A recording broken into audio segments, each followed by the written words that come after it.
Hello, hope everyone's doing well. Today, we'll be going over my OPSI fleets and the composition, and go over what roles each ship is fulfilling in those fleets. I'm not saying these are the fleets that end all fleets, these are the best fleets, really optimal. What I want to get across is what roles they fulfill. So if you have a different ship that can fulfill the same role or a similar role, you can substitute instead and work around. Just know what you need to do. And this OPSI music is extremely loud. We're just gonna go and kind of turn that down a bit real quick. I know it's very unprofessional. I didn't realize it was so flippin' loud. But nope, go back. Alright, we're scuffing this.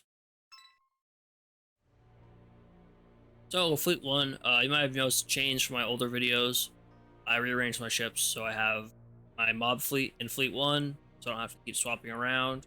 Like, oh, I got a Fleet 2. So we have Oleg von Hutton. She's here for her barrage. It's a proximity barrage and a different barrage. So just to kind of clear the screen. She's in flagship role, so she doesn't get her increase reload buff, but she didn't lose her attack. That's nice. So in this role, in your flagship role, I would say a good barrage battleship that's a nice barrage that clears the screen, like a Monarch, a Nagato, a Richelieu. I think Hood has a really good barrage after her retrofit, her augment gear, ships like that. Next up is Perseus and Volga. These are here to be healers and also work on screen clears. Perseus is Perseus, incredible healer, has 2 preloaded airstrikes, really good. For gear on them, I would say have a parallel torp. So you got your Barracudas, your Black Run Rovers, your Wyverns. That's the best one. I think they both have Wyverns right now. Just so you can clear the screen. And their healers, they have gives the whole fleet survivability, take on like strongholds and clear everything on auto mode except for the boss, where they get timed out or they get knocked out because the boss is just a bit too strong for the mob fleet. How it's configured. Merton's here. It's a really good tank. She got her double barrage. That's really nice. You'll want a good tank here. Like even Anchorage be a good option here. Just so this whoever your tank is, they'll be fighting a lot. Most of your battles will be fought by this tank. So you'll want some good survivability. San Francisco's here. She's a healer. And just overall good stats. If she's a healer because she's in that position. Obviously, if it was someone else, I would probably put a destroyer there, or swap her and Sandy, someone else. And San Diego's here to help deal with planes.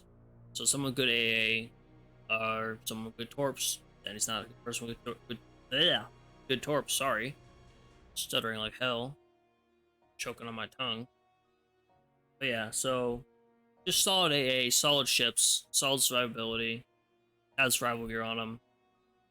You can mix up AP and HE guns on them. And then me officers, I just have overall, let's just go over me officers in general. Have me officers that actually buff what you have. So I have one that buffs the carriers and one that buffs the battleship. Just use what you have. You know, not everyone has flames aggression on all their me officers. Carriers, they all have converging torps on them. Just damage for Shinano, damage for Haku. So your two strongest carriers should be here, and then you should have a slower. This is Arc Royal is the second best option. Implacable is the best option. You have Centaur as an extra pick. Centaur has the added benefit of buffing the aviation stat once she fires off her planes, so that's really good. You have Formidable with her slow. So you want someone that can slow the enemy. That way your converging torps have the opportunity to actually hit the boss. You can also use dive bombers to alleviate that, but you'll also have torpedoes on most of your ships that want to hit and do damage. So for Yuseis, Tenzin Kais, the Tenzin, torpedo bombers like that. Sorry, and then Anchorage is here just to be a really good tank, really dodgy, high health pool. Protect the other two, Kazugumo and Sirius. Kazugumo's here to buff the airstrikes. So you also have like Yugure and Benson. I would say Benson is the kind of biggest option there. You can also run Kashino with the aircraft gear. But I would say Yugure or someone else who buffs planes. That's what Sirius here as well, is to buff the aviation stat of these carriers. So yeah, this is just focused on doing damage with planes. Because, for to explain, some of the bosses, this is like the map bosses that are like red, the red chest, they'll take more damage from specific enemy types, and as they get lower, the amount they take from those types increases. So that's why my fleet's set up where I have carriers doing a ton of damage, battleships doing a ton of damage, and then in the Vanguard here, I have torpedoes doing a ton of damage. So that's 3 extra types: shelling, airstrikes, torpedoes. Battleships, I have New Jersey and FDG just because they're incredibly strong. Vanguard's pretty strong. He also buffs the firepower stat and the damage dealt, I believe, of your battleships. I used to have Auric here because Auric has a slow, so the shells actually hit. But it seems that like Vanguard's a bit of a better option just for the extra damage. And then I have A gear. A gear's here to inflict armor break and make the enemy slow with her torpedoes. So we do still have a slower in this fleet. It's not the best option for slowing, but she does a ton of damage because she's, you know, a frontline battleship, and that armor break is really good. And then Shimakaze and Udachi are here, just torpedo damage. So this can be like your have Ayanami, and before I get to that, battleship fleet. If just strong battleships. If you have battleships with barrages that are like single target, like Warspites, Owls, ones that inflict a small area. Georgia's another good option here. Those are really good for your battleship fleet. So yeah, not ones that have huge barrages that cover the whole screen like your Nagato's. Not a bad option. Nagato's not a bad option. Ursulu's not a bad option. But ones that like hit a certain area, a small area, and hit it extremely hard. And then for torpedoes, these two are here for damage. You could run Jinsu to buff. You could run Noshiro to buff. You could have Ayanami after you unlock her. Any other torpedo user you have.